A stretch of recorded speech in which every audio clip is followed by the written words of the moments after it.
धूलावाड़ी में रात्रि क्लास चल रहा था 9 अप्रैल 1967 का। पहले पेज के मध्यांत में बात चल रही थी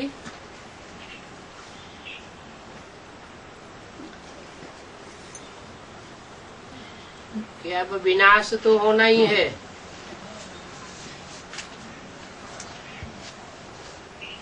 क्योंकि विनाश की सामग्री तैयार हो चुकी है।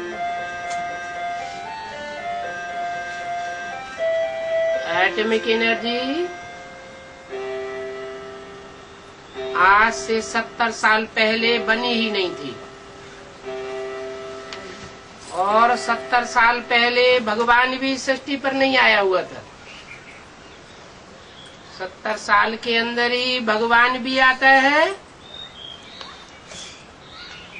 और स्थापना की सामग्री भी बाहर निकालता है और विनाश की सामग्री भी तैयार कराता है। नई दुनिया की स्थापना और पुरानी दुनिया का विनाश। वो सृष्टि रूपी मकान का मालिक है ना, तो वो जानता है कि अब ये दुनिया बहुत पुरानी हो चुकी है। मकान जब बहुत पुराना हो जाता है तो कोई भी रिपेयर करने वाला उसको रिपेयर करने के बावजूद भी उस मकान को संभाल नहीं पाता। ये सृष्टि रूपी मकान भी ऐसा ही है। 2500 साल के बाद बड़े अच्छे अच्छे रिपेयरर्स आए। इब्राहिम आए, बुद्ध आए, क्राइस्ट आए, गुरु नानक आए, विवेकानंद आए, अपने अपने तरीके से रिपेयर किया। लेकिन रिपेयर कितने दिन चलेगा? मकान तो पुराना होना ही है। अब इतना पुराना हो गया कि इस मकान में कोई भी नहीं कह सकता कि हम अपने जीवन भर तन से, मन से, धन से, समय से, संपर्कियों से और संबंधियों से सदा सुखी रहते।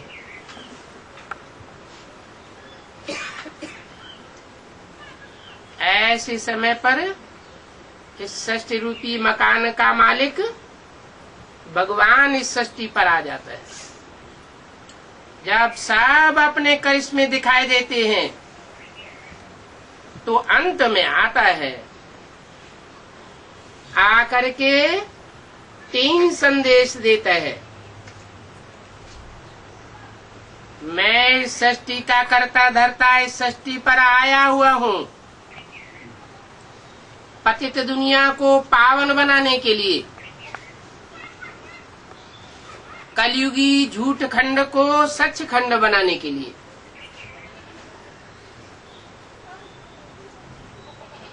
दो बातों का संदेश हुआ। एक तो भगवान आया हुआ है और दूसरा नई दुनिया बनाने के लिए आया हुआ है, और तीसरा संदेश है इस दुनिया का विनाश सामने खड़ा है। क्योंकि एटॉमिक एनर्जी तैयार हुई पड़ी है। सन 45 में हिरोशिमा नागासाकी के ऊपर 20-20 मेगावाट की बम्बियां पड़ी थी। तो दोनों शहर तबाह हो गए, और अभी तो हजारों हजार मेगावाट के एटम बम, हाइड्रोजन बम, कीटाणु बम तैयार हुए पड़े हैं।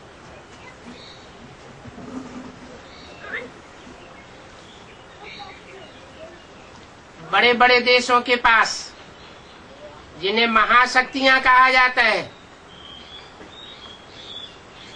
उनके पास भंडार भरा पड़ा है, जिसके लिए गीता में भगवान ने बोला, हे अर्जुन, ये सारी दुनिया मेरे दाढ़ों के बीच में चबाई जाने वाली है। आसमान में ये एटम बम रूपी दाढ़े तैर रही है और जमीन के अंदर सुरंगों में और समंदर में समाई हुई है।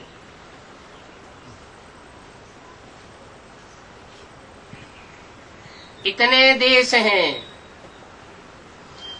सबके आपस में मतांतर चल रहे हैं। देश अलग अलग है, धर्म अलग अलग है, भाषाएं अलग अलग है, मतांतर अलग अलग है। सब आपस में झगड़ रहे हैं, छुटपुट लड़ाइयां भी होती रहती हैं। जैसे इराक की लड़ाई हुई, अफगानिस्तान की लड़ाई हुई, तो ऐसी ऐसी स्टेज भी आ पहुंची कि अब एटॉमिक युद्ध शुरू हुआ कि हुआ। लेकिन ये सब तो रिहर्सल हो रहा है। भगवान जिस कार्य के लिए आया हुआ है वो नई दुनिया की स्थापना जब तक नहीं होती है, नई दुनिया का नया संगठन जब तक तैयार नहीं होता है, तब तक विनाश रुका हुआ है। तो अब भगवान कहते हैं कि विनाश सामने खड़ा है, चिंगारी लगी हुई है, फिर सारी दुनिया में ये चिंगारी फैल जाएगी।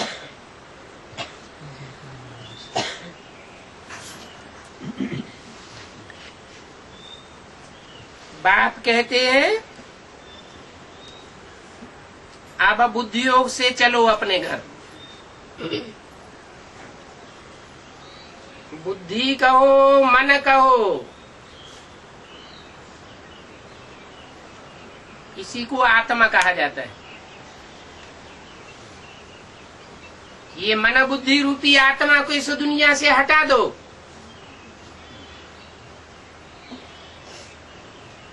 तब ही मेरे को याद कर सकेंगे।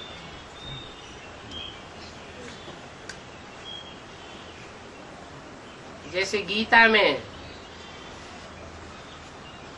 अर्जुन ने भगवान से पूछा,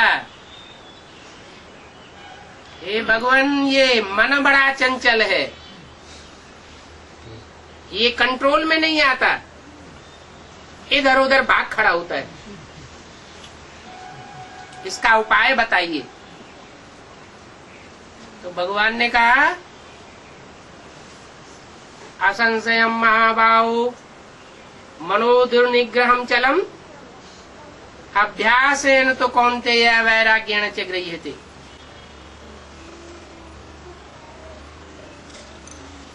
दो बातें हैं जिनसे मन को कंट्रोल किया जा सकता है। एक तो अभ्यास करें, बार बार मन इधर उधर भागे, बार बार ईश्वर की स्मृति में लगाए, ये प्रैक्टिस पक्की करें। और दूसरा, ये प्रैक्टिस भी तब पक्की होगी जब इस दुनिया से वैराग आवेगा।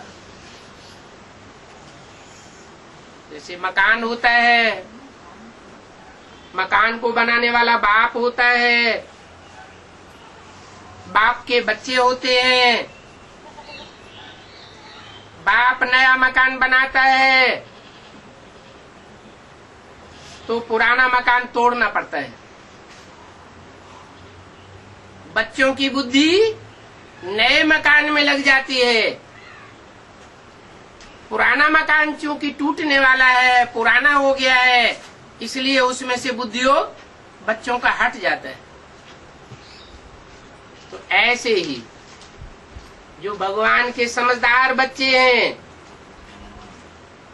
उनको इस षष्ठी रूपी मकान से जो कि पुराना हो चुका है, उसमें से अपना बुद्धियोग हटा लेना चाहिए।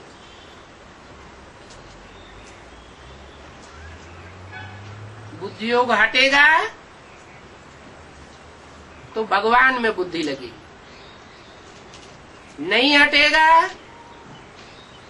तो देह और देह के संबंधियों में, देह के पदार्थों में, बड़े बड़े मल्टी मिलियनर्स के बनाई हुई मिलों में,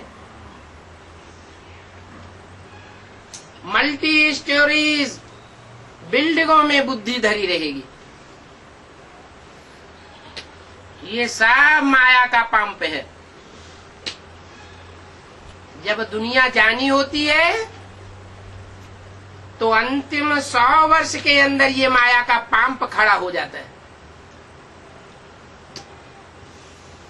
ऊंची ऊंची बिल्डिंगें बनती जाती हैं, सुहावने शहर बनते जाते हैं। लोग समझते हैं ये तो अब सुख की दुनिया आ गई। लेकिन अगर देखा जाए तो वो सुख की दुनिया थोड़ों के लिए तैयार होती है। ज्यादा परसेंटेज का पब्लिक तो गरीब ही है।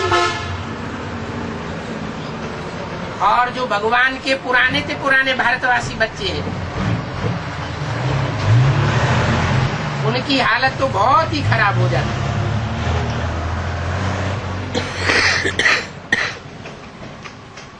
तो बताते हैं कि इस चीची दुनिया से, पुरानी दुनिया से वैराग आना चाहिए।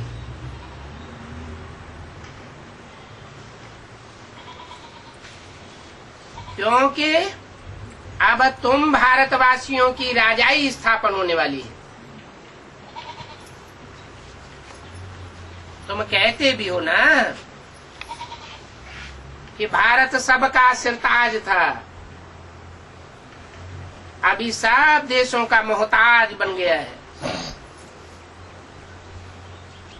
अभी भगवान बाप आकर के फिर इसे सब देशों का सरताज बनाने के लिए आया हुआ है। और धर्म पिताएं भी आते हैं।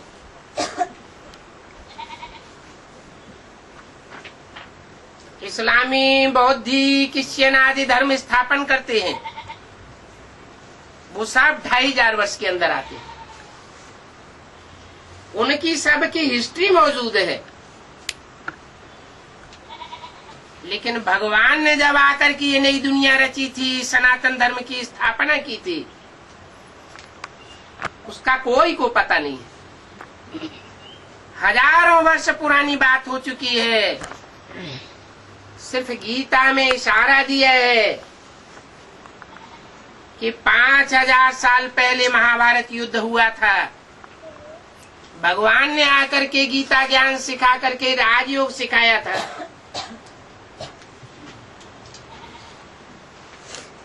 लेकिन उसमें भी मनुष्य गुरुओं ने घोटाला कर दिया। वो महाभारत युद्ध द्वापर के अंत में दिखाई दिया कि द्वापर के अंत में कृष्ण भगवान आए और उन्होंने महाभारत युद्ध कराया। और युद्ध कराने के बाद 18 अक्षौणी सेना, जो आज की दुनिया की आबादी के बराबर है, सब खलास हो गई। 5 पांडव बचे। तो भगवान के आने का फायदा क्या हुआ? कलयुग के अंत में महाभारत युद्ध कराया, वो द्वापर के अंत में महाभारत युद्ध कराया और कलयुगी पापी दुनिया की स्थापना कर दी। तो क्या भगवान पापी दुनिया की स्थापना करने के लिए आता है? किसी को कुछ पता नहीं है। इन शास्त्र लिखने वालों को भी पता नहीं है कि भगवान कब आता है। गीता में लिख दिया है संभवामि युगे युगे, मैं हर युग में आता हूं। अरे कोई बाप होता, मकान बनाता है तो नए मकान को गिरा देता है क्या? शत्रु प्रधान मकान को तो नहीं गिराता। सतो सामान्य स्टेज में भी मकान होता है तो भी नहीं गिराता। जब टूटने फूटने लगता है, रजो प्रधान हो जाता है, अति ही टूट फूट हो जाती है, बैठना मुश्किल हो जाता, सोना मुश्किल हो जाता, तो तमो प्रधान मकान को गिराता है।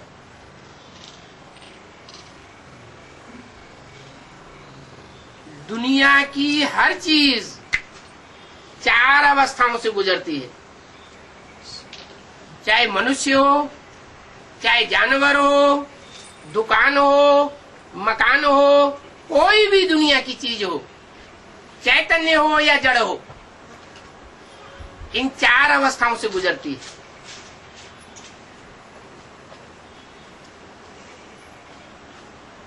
तो ये सृष्टि भी 4 अवस्थाओं से गुजरती है। ऐसे नहीं कि जब रजो प्रधान दुनिया द्वापर युग शुरू होता है तो भगवान को आने की दरकार है, नहीं, या सतयुग में आने की दरकार है, वो तो है ही सतो प्रधान युग, या त्रेता में आने की दरकार है, वहां तो है ही राम राज्य। राम राज्य का कितना गायन करते हैं, गांधी जी ने कितनी लड़ाई लड़ी राम राज्य के लिए। वास्तव में कलयुग में होता है रावण राज्य, 10 सिरों का राज्य, 10 बुद्धियां लगती हैं इस संसार के धर्मों को चलाने के लिए। अनेक धर्म हो जाते हैं, अनेक मत मतांतर हो जाते हैं, अनेक राजाइयां हो जाती हैं, अनेक राजाएं हो जाते हैं, और अंत में वो राजाएं भी आपस में लड़ झगड़ करके प्रजा के ऊपर प्रजा का राज्य स्थापन कर देते हैं।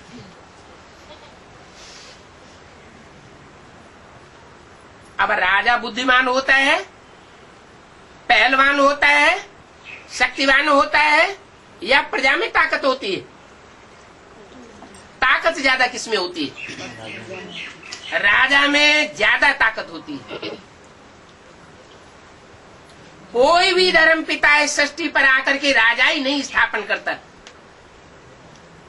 वो सिर्फ आकर के अपने धर्म की धारणा स्थापन करते हैं, धर्म स्थापन करते हैं। कोई राजयोग नहीं सिखाते, जानते ही नहीं, सिखाएंगे कैसे? भगवान ही आकर के इस भारत में भारतवासियों को राजयोग सिखाता है।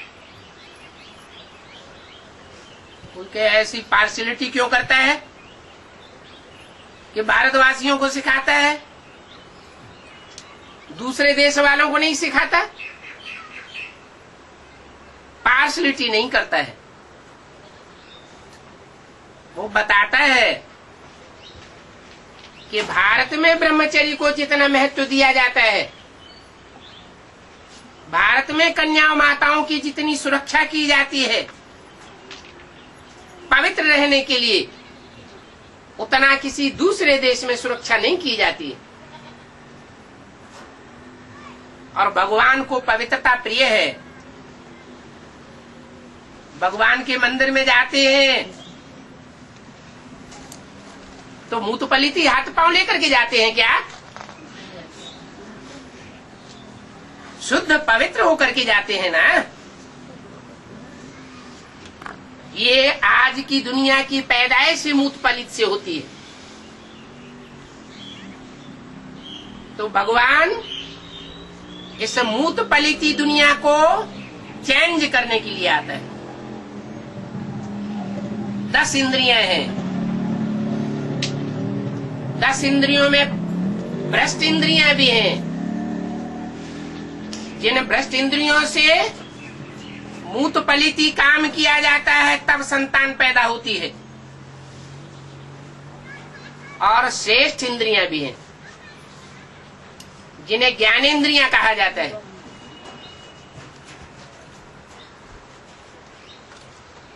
ज्यादा आकर्षण कौन सी इंद्रियों में होगा?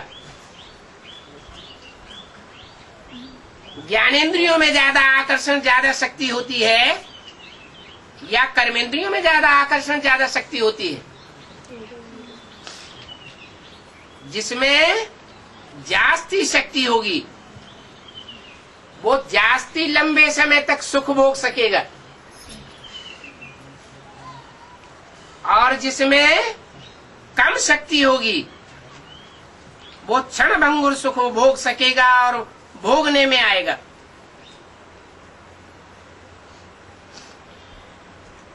मनुष्य बूढ़ा हो जाता है, बीमार हो जाता है, इंद्रियां शिथिल हो जाती हैं, तो वो दुनिया का क्षणभंगुर सुख भी नहीं भोग सकता। भगवान तो ऐसी दुनिया आकर के बनाता है जहां ज्ञानेंद्रियों से, श्रेष्ठ इंद्रियों से सदा काल का सुख भोगा जा सकता है। वहां थकान की बात ही नहीं रहती। यहां तो इस दुनिया में घड़ी घड़ी थकान आती है।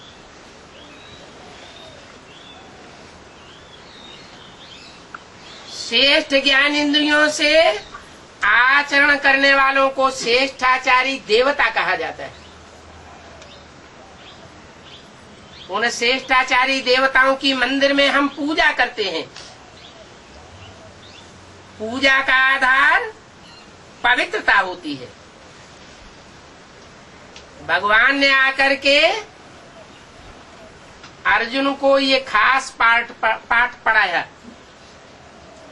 हे अर्जुन, कामेश क्रोधेश रजोगुण समुद्भव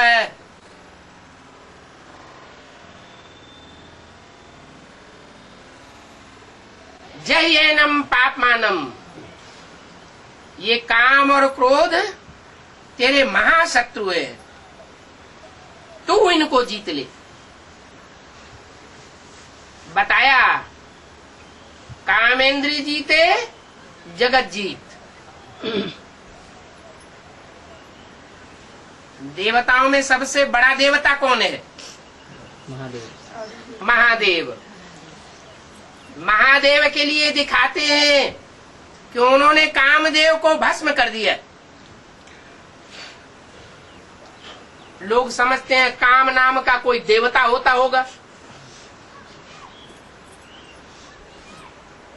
उसको भस्म कर दिया। अरे देवताओं को भस्म करेगा भगवान कि राक्षसों को भस्म करेगा? ये कामदेव रूपी कामना का भूत मनुष्यों के अंदर होता है।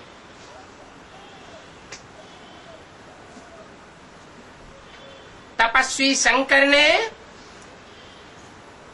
शिव की तपस्या करके उस काम को भस्म किया था। वो काम विकार हम सब के अंदर मौजूद है। जिस काम विकार की मार से बच्चों की पैदाइश होती है, जो सृष्टि चलती है, शुरू होती है, उसकी शुरुआत में भी दुख। पुरुष भी अपने को निस्तेज महसूस करता है। स्त्री को तो और ही ज्यादा परेशानी होती है। बच्चे की पैदाइश होती है तो भी परेशानी, बच्चा भी रोते रोते पैदा होता है। माँ को भी दुख होता है, अपार दुख। और वो संतान जब बड़ी हो जाती है, वृद्ध हो जाती है, मृत्यु का टाइम आता है, अंत समय, तो अंत समय में घावड़े आते हैं। घावड़े आते हैं ना, कितनी कठिनाई होती है शरीर छोड़ने में। तो जिसके आदि में भी दुख, मध्य में भी दुख और अंत में भी दुख, ऐसी भ्रष्ट इंद्रियों की भ्रष्टाचारी सृष्टि को संसार में से नेस्त नाबूद करने के लिए परमात्मा आता है।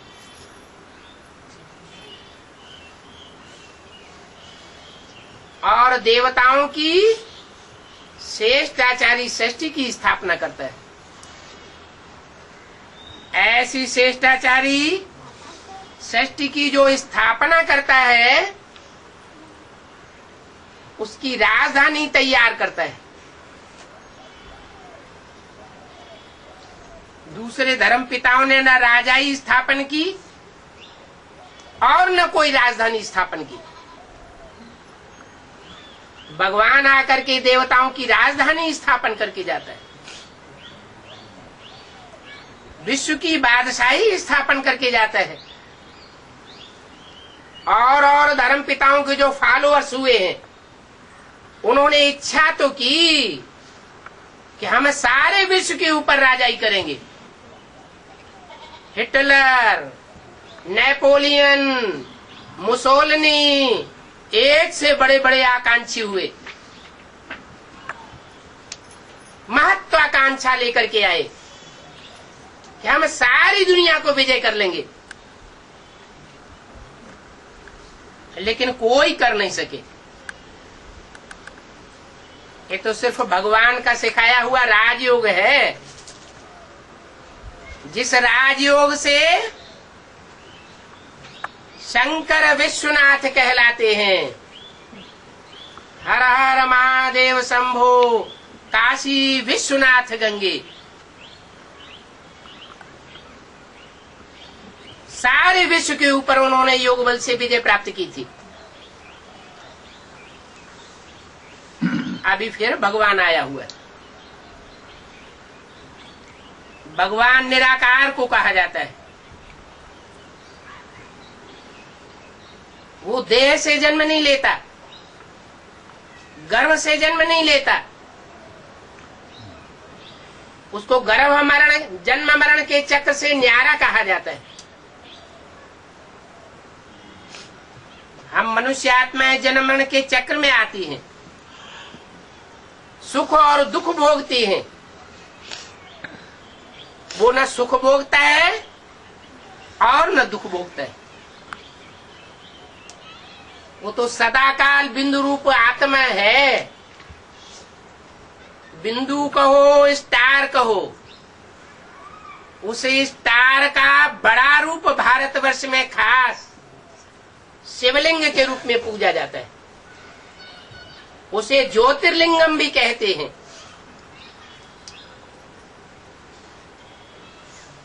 वो परम धाम का रहने वाला है। इस मृत्यु लोक की सृष्टि का रहने वाला नहीं है। सूरज, चांद, सितारों की दुनिया से पार रहने वाला है। जैसे गीता में भी लिखा हुआ है, न तद भासयते सूर्यो न शशांको न पावक यद गत्वा न निवर्तन्ते तद धाम परमम मम।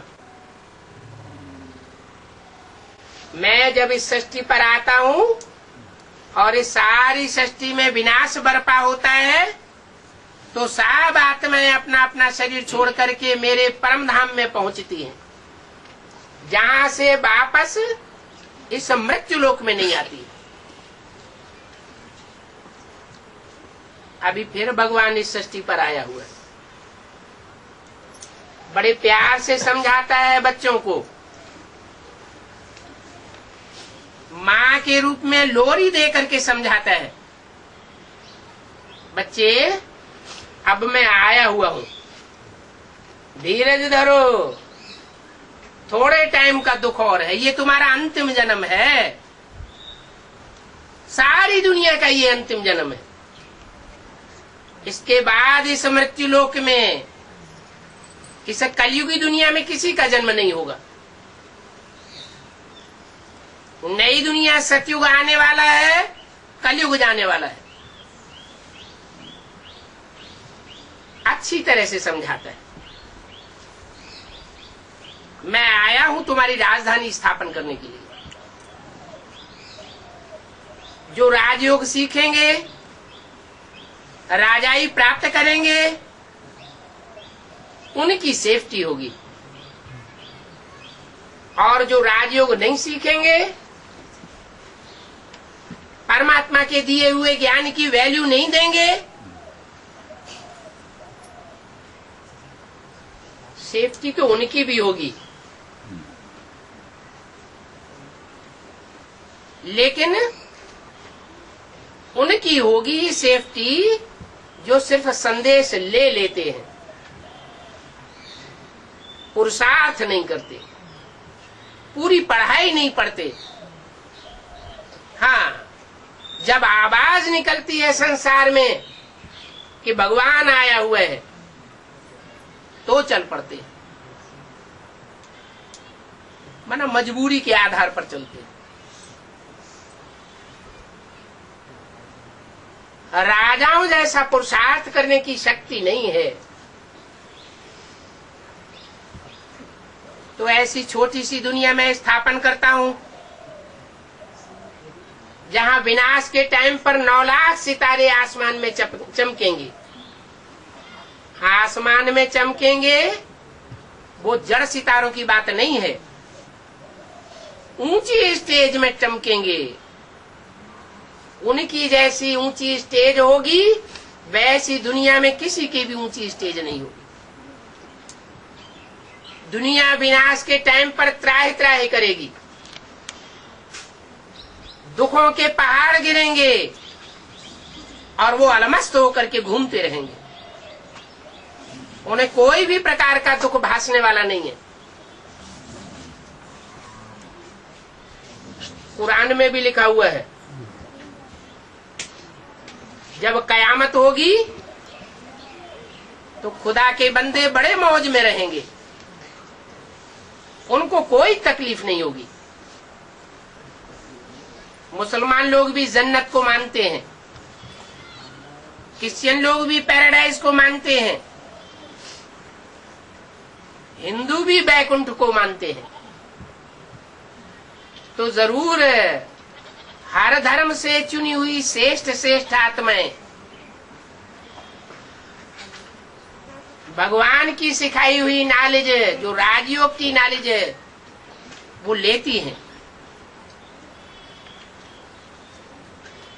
ग्रहण करती हैं, पूरी पढ़ाई पढ़ती हैं और भगवान से राजाई ले लेती। भगवान आकर के राजयोग का स्कूल खोलता है, राजयोग की यूनिवर्सिटी खोलता है। इस यूनिवर्सिटी में राजा बनाने का लक्ष्य दिया जाता है। वो यूनिवर्सिटीज मनुष्यों की होती है, उनमें एक जन्म की पढ़ाई पढ़ाई जाती है। डॉक्टर बन जाओ, वकील बन जाओ, इंजीनियर बन जाओ, ये पढ़ाई पढ़ाते हैं ना एक जन्म के लिए। वो भी बने बने न बने कुछ पक्का नहीं। और यहाँ तो भगवान बाप गारंटी देते हैं कि अगर रेगुलर और पंक्चुअल होकर के ये पढ़ाई पढ़ते रहेंगे तो मैं तुमको 21 जन्मों की बादशाही देने के लिए आया हूं। ऐसी बादशाही दे करके जाऊंगा जो कोई तुमसे छीन नहीं सकेगा, कोई तुम्हारी राजाई के ऊपर आक्रमण नहीं कर सकेगा। ऐसा सतयुग और त्रेता युग का राम कृष्ण का राज्य दे करके जाता हूं।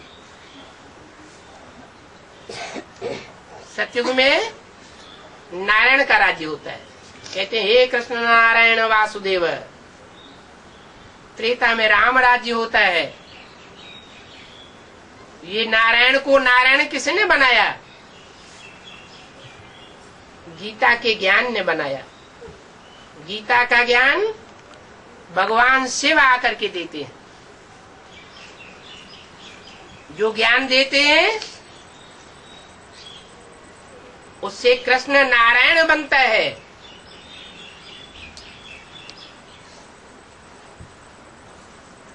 और राम त्रेता युग में बनता है।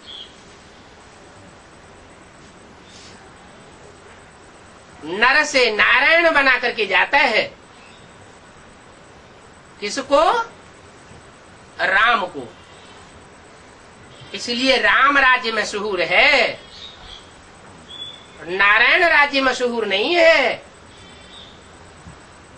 क्योंकि राम ही आकर के नारायण का राज्य स्थापन करते हैं। वो राम और कृष्ण की आत्माएं जो कभी देवता थी, वो अभी साधारण मनुष्य हैं। इसलिए गीता में लिखा हुआ है कि मैं जब आता हूं साधारण मनुष्य तन में आता हूं। मुझे आए हुए भगवान को मूढ़मती लोग पहचान नहीं पाते। मैं गरीब निवाज बनकर के आता हूं, गरीब मेरे को पहचानते हैं, साहूकार लोग मेरे को नहीं पहचान पाते। तो भगवान जो गरीब निवाज बनकर के आया हुआ है, इस संसार में जो दुखी अपन को महसूस कर रहे हैं, वो उसे पहचान जल्दी लेते हैं। जो महसूस करते हैं हम तो इसी दुनिया में स्वर्ग में हैं, हमको तो इस दुनिया में कोई दुख नहीं, तन का, मन का, धन का, समय का, संपर्कियों का, संबंधियों का, हमको कोई प्रकार का दुख नहीं। वो भगवान को जल्दी नहीं पहचान पाते। उन्हें भगवान की बनाई हुई दुनिया की वैल्यू नहीं है। इसलिए जो नई दुनिया बनती है, उस दुनिया में आबादी बहुत कम होती है। कहाँ आज की दुनिया के 500-700 करोड़ मनुष्य, और कहाँ आने वाली नई दुनिया के सिर्फ 9 लाख मनुष्य होंगे। इसलिए शास्त्रों में 9 लाख सितारों का गायन है, 9 लाख हार का गायन है। वो होते हैं आसमान के जड़ सितारे, जड़ चमक मारने वाले, और ये आत्मा रूपी सितारे हैं चैतन्य सितारे, जो विनाश के टाइम पर सारी दुनिया में फैल जाते हैं और ज्ञान की चमक मारते हैं, सिखाते हैं कि भगवान का जो सिखाया हुआ धंधा है, ईश्वरीय ज्ञान लेना और ईश्वरीय ज्ञान देना, इस धंधे में कोई नुकसान नहीं है, और दुनिया के साथ धंधे चौपट होने वाले। इसलिए गायन है, सब धंधों में है नुकसान सिवाय एक ईश्वरीय धंधे के। ईश्वर जो धंधा सिखाएगा वो तो जरूर अविनाशी धंधा सिखाएगा। ईश्वर जो पढ़ाई पढ़ाएगा वो तो जरूर अविनाशी पढ़ाई पढ़ाएगा। वो पढ़ाई है राजयोग की। ये राजयोग राजा बनाने वाला है। योग बल से राजाई प्राप्त की जा सकती है। हिटलर, मुसोलिनी, नेपोलियन, इन्होंने हिंसा के आधार पर राजाई स्थापन करनी चाहिए सारी दुनिया में, लेकिन ये ला नहीं है कि कोई हिंसक बन करके सारी दुनिया का दिल जीत सके। ये सिर्फ राजयोग है, ये सहज ज्ञान और सहज राजयोग है, जिसके आधार पर सारी दुनिया के दिल को जीता जा सकता है। तब कहा जाता है विश्वनाथ शंकर कहलाते।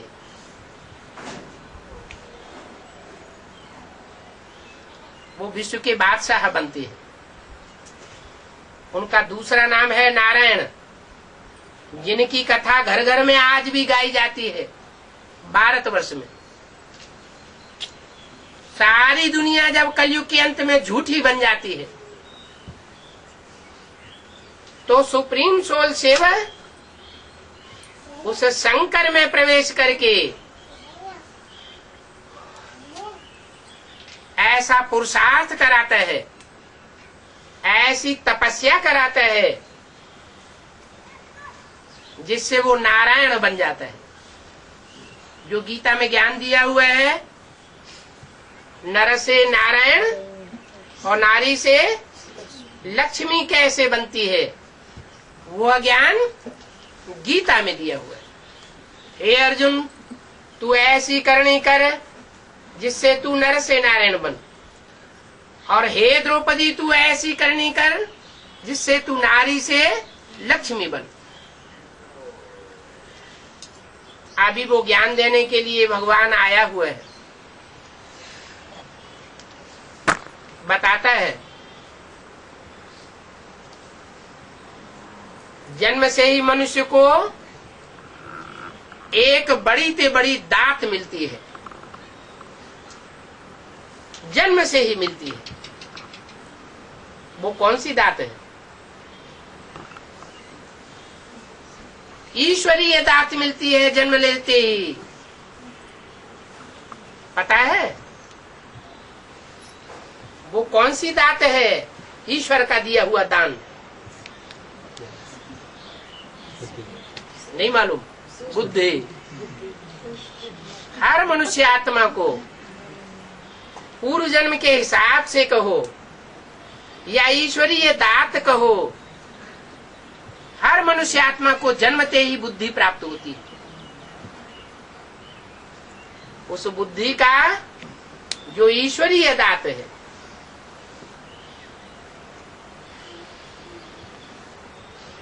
उसका उपयोग करना चाहिए। हर मनुष्य को अपनी बुद्धि का उपयोग करना चाहिए। भगवान की दी हुई चैन देन है। भगवान की दी हुई चीज का उपयोग नहीं करेंगे तो क्या उपयोग करेंगे? तन तो लौकिक माता पिता देते हैं, लेकिन बुद्धि कौन देता है? वो ईश्वरीय दात है। तो संसार में अनेक प्रकार की बातें सुनने को मिलती हैं। अनेक प्रकार के गुरु हैं जो अपनी अपनी कहानी सुनाते रहते हैं, कथाएं सुनाते रहते हैं, ज्ञान सुनाते रहते हैं। इन गुरुओं की 2500 साल की हिस्ट्री है, मनुष्य गुरुओं की।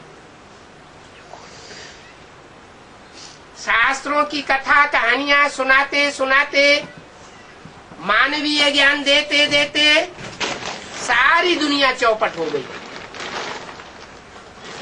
मनुष्य की मेंटलिटी ही नीचे गिर गई। अब भगवान कहते हैं सिर्फ मेरे से सुनो। गुरुओं से तुम सुनते आए हो, उससे तुम पतित बन गए। अब मैं सब पतितों को पावन बनाने के लिए आया हुआ हूं। पहले तो बुद्धि पतित बनती है। मन बुद्धि को ही आत्मा कहा जाता है।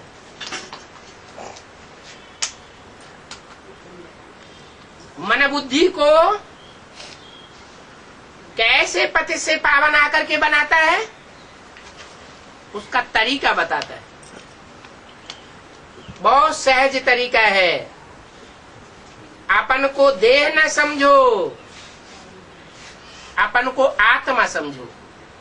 मैं आत्मा स्टार हूं। भ्रकुटी के मध्य में चमकता है ये स्टार, जिसकी यादगार में मस्तक में बिंदी लगाई जाती है। साधु संत महात्माएं तिलक लगाते हैं, टीका लगाते हैं।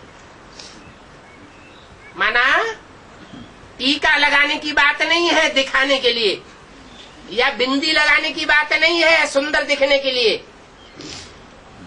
ये बात है आत्मिक स्थिति में ठहरने की। अपन को आत्मा समझो और दूसरों को भी देखो तो आत्मिक रूप में देखो। ये भी आत्मा, मैं भी आत्मा। तो सारे जो भेद हैं दुनिया के, मतभेद, ऊंच नीच के, वो सब खत्म हो जाएंगे। हिंदू हो, मुसलमान हो, ब्राह्मण हो, भंगी हो, राजा हो, रंक हो, बीमार हो, पहलवान हो, क्या देखो? आत्मा। मैं आत्मा स्टार और ये आत्मा भी स्टार। पता नहीं ये पिछले जन्म में कौन थी। बड़े से बड़ा राजा भी हो सकती है। पता नहीं मैं पूर्व जन्म में कौन था।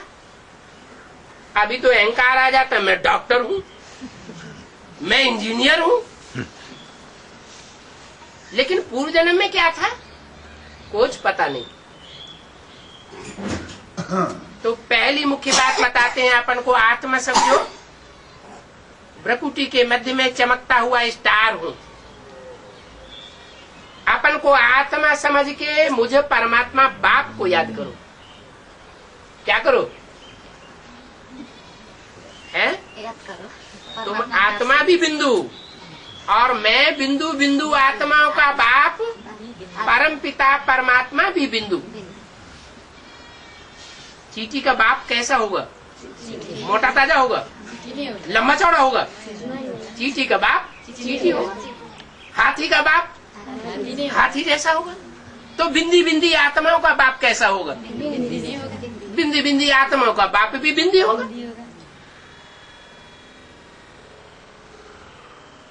उस बिंदु का बड़ा आकार है शिवलिंग, जो मंदिरों में दिखाया जाता है पूजा करने के लिए। शिवलिंग क्यों दिखाया जाता है? शिव का अर्थ क्या है? शिव माना कल्याणकारी। वो इस सृष्टि पर जब आता है तो गर्भ से तो जन्म ले नहीं सकता, क्योंकि उसका कोई कर्म बंधन ही नहीं है। वो तो ज्ञान का सागर है। जो ज्ञान का सागर होगा वो कर्म बंधन क्यों बांधेगा? बांधेगा क्या? नहीं बांधेगा। तो वो सुख दुख के कर्म बंधन में नहीं आता, इसलिए सदैव बिंदु है। तो फिर आकर के ज्ञान कैसे सुनावे? मुसलमान तो कह देते हैं अल्लाह मियाँ ने ये फरमाया, अल्लाह मियाँ ने वो फरमाया। अब अल्लाह मियाँ ने फरमाया कैसे? क्या ऊपर से आवाज आती है? हिंदू लोग कहते हैं आकाशवाणी हुई। किसी ने आज तक आकाशवाणी सुनी? नहीं। ये मुख जो है जिसमें हवा भरी हुई होती है, जब बोलते हैं तो हवा बाहर निकलती है। ये आकाश है। इस आकाश में प्रवेश करके परमात्मा वाणी उच्चारण करता है। जैसे गीता में लिखा है प्रवेश तुम, मैं प्रवेश करने योग्य हूं।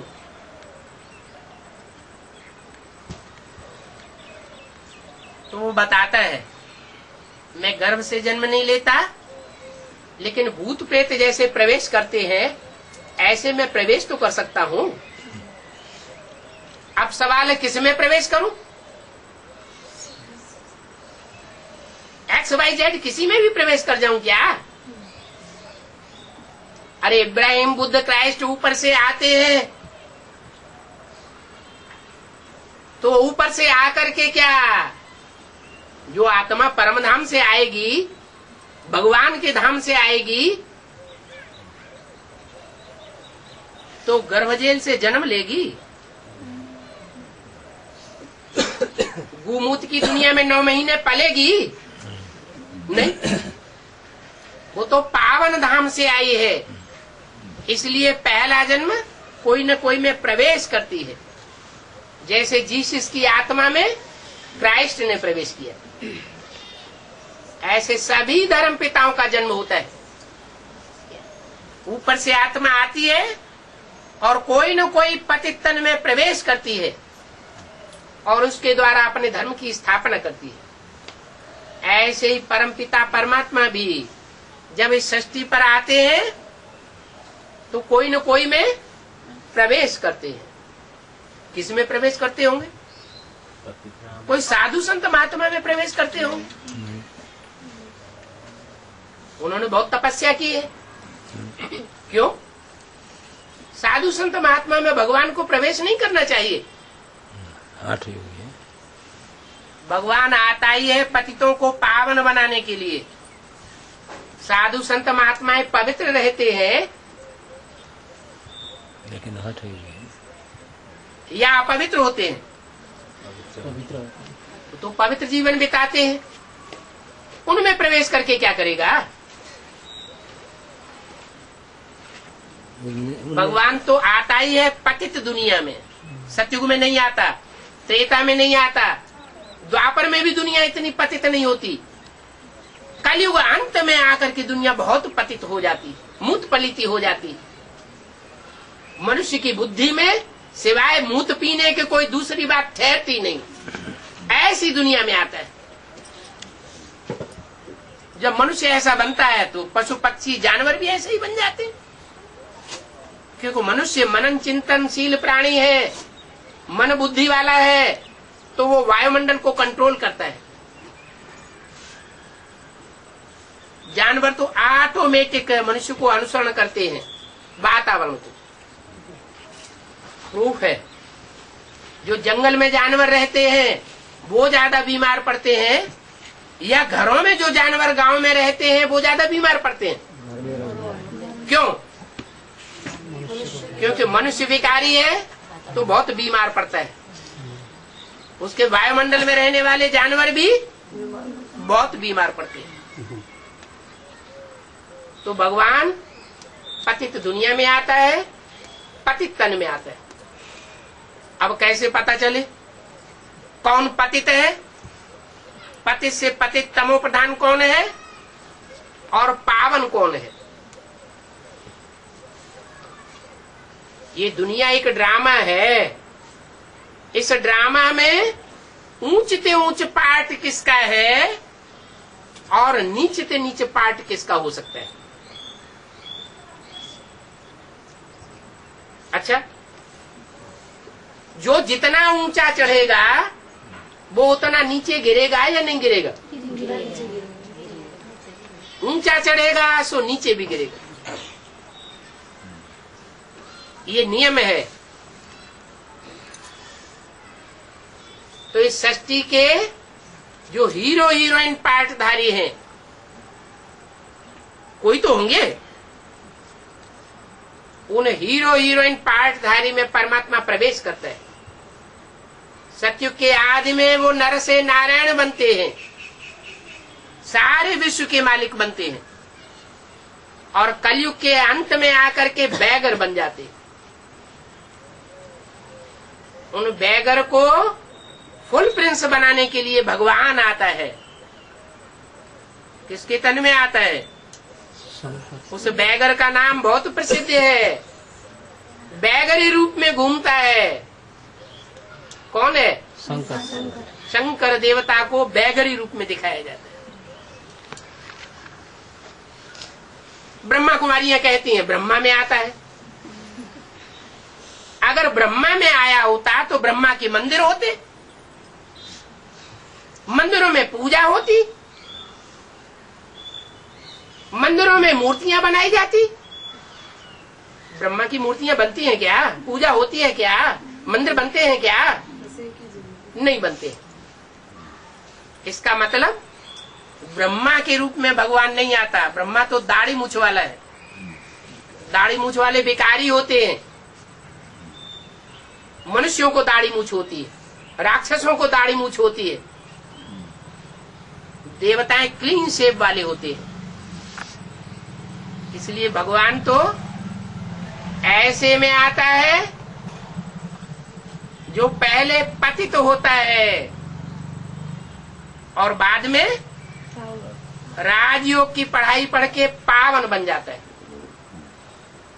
पतित से पतित में आता है और पावन से पावन बना करके जाता है।